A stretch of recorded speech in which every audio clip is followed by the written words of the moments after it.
বিকালের কিছু নাস্তায় এমন কিছু আইটেম থাকতে ভালো লাগে যেগুলো খেতে আসলে আমরা বাহিরে যাই বা বাহির থেকে কিনে নিয়ে আসি। তো আজকে আমি সিঙ্গারা আর পুলি পিঠা তৈরি করব। তো সিঙ্গারা বানানোর প্রসেসটা আমি আজকে সবার সাথে শেয়ার করব যে আমি কিভাবে আসলে এই সিঙ্গারাটা তৈরি করেছিলাম। তো যেইভাবে আমি এই সিঙ্গারাটা তৈরি করেছি সেটা আপনাদের সাথে দেখানোর চেষ্টা করব এই ভিডিওর মাধ্যমে। Hello everyone, this is me Sumaiya friend Keya. তো আজকে আমি আমার চ্যানেলে আপনাদেরকে সবাইকে দেখাবো যে কিভাবে আমি সিঙ্গারাটা তৈরি করেছি।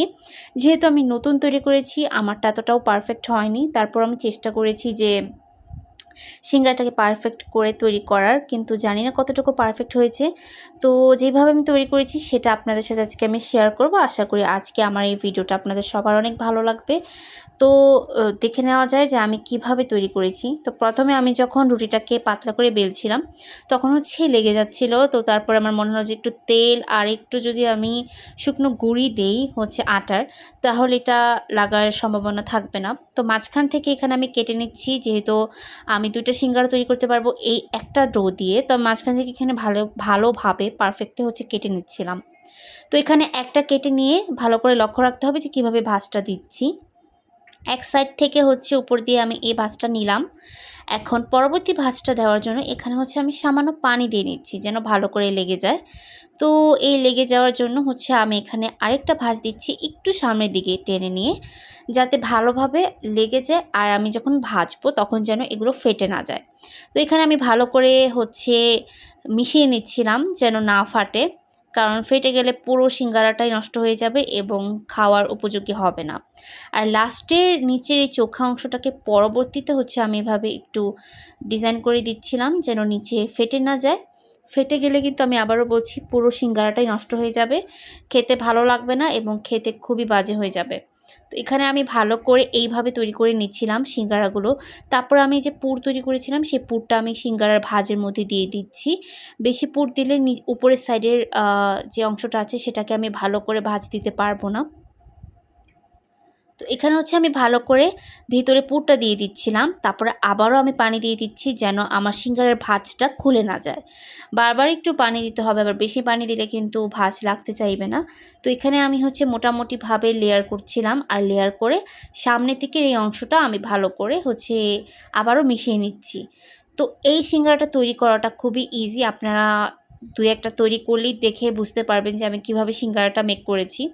তো হয়ে গেল আমার এখানে সিঙ্গারাটা আমি ভালো করে রেডি করে ফেলেছি। তারপরে এখানে আমি আবারও ভালো করে জোড়া দিয়ে নিচ্ছিলাম যেন সিঙ্গারাটা পারফেক্টলি এটা লেগে যায়। তো এখন আমার সিঙ্গারাটা পুরোপুরি রেডি হয়ে গিয়েছে, আর ভাজার পরে অবশ্যই আমি ট্রাই করবো আপনাদেরকে দেখানোর। তো এখানে আমার সিঙ্গারাটা হওয়ার পরে আমি উপর সাইড থেকে এইভাবে বসিয়ে দিচ্ছি। এইভাবে দেওয়া যাবে না, আর এটা ঠিক এই প্রসেসে নিচের অংশটুকু দিয়ে দিতে হবে যেন সিঙ্গারাটা ভালো করে বসে যায়। তো এখানে সিঙ্গারাটা বসানোর জন্য আমি এইভাবে এই প্রসেসটা বা এই টেকনিকটা আসলে আমি ফলো করছি। আর এগুলো আমার বেকিং বান, যেগুলো আমরা তৈরি করেছিলাম মাঝে মাঝে, যেহেতু পরোটা রুটি সবসময় সকালের নাস্তা খেতে ভালো লাগে না। তো চাইলে আপনারা এইভাবে বানগুলো কিন্তু তৈরি করে ফেলতে পারেন।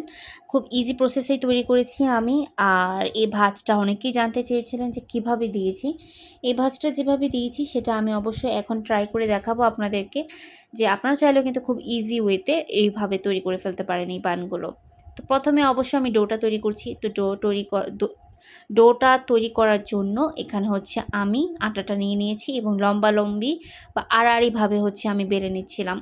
তো আড়াআড়িভাবে বেলে নিলেই আসলে আমি ভালো করে পুরটা ভিতরে দিতে পারবো। এটার পুরটা সম্পূর্ণ আলাদাভাবে করেছি, একটু সবজি দেওয়াটাতে বেশি ট্রাই করেছিলাম, আর মাংস, দুধের মিশ্রণও দেওয়া হয়েছে। তারপরে সব কিছু এই যে স্টাফিংটা আমি দিয়ে দিয়েছিলাম ভিতরে, দিয়ে পিছনের সাইডটা আমি সামনের দিকে টেনে নিয়ে এসেছি পুলি পিঠার মতো করে, কিন্তু এখানে কোনো ভাঁজ যাবে না। যেহেতু আমরা সামনের বেশিরভাগ অংশটুকু রেখেছি, ওটা আমি কাটার দিয়ে এইভাবে কেটে নেব লম্বালম্বিভাবে, আড়াআড়িভাবে কাটা যাবে না, লম্বালম্বিভাবে কেটে নিয়েছি। তারপরে জাস্ট এইভাবে ভাজে ভাজে লাগিয়ে দেব। দেখুন কি সহজেই আমি এটা তৈরি করে ফেলেছি। আপনারা চাইলেও এই ভাজটা দিতে পারেন। তো এই যে হয়ে গেল আমার বেকিং আইটেমের মধ্যে খুব বেস্ট একটা বান। এটা আপনারা চাইলে কিন্তু তৈরি করে দেখতে পারেন। এই রেসিপিটা অনেক মজার হয়েছে। আপনারা চাইলে কিন্তু এইভাবে এই প্রসেসে কিন্তু তৈরি করতে পারবেন। আশা করি আজকের আমার এই ভিডিওটা আপনাদের সবার ভালো লেগেছে। ভালো লাগলে লাইক, কমেন্ট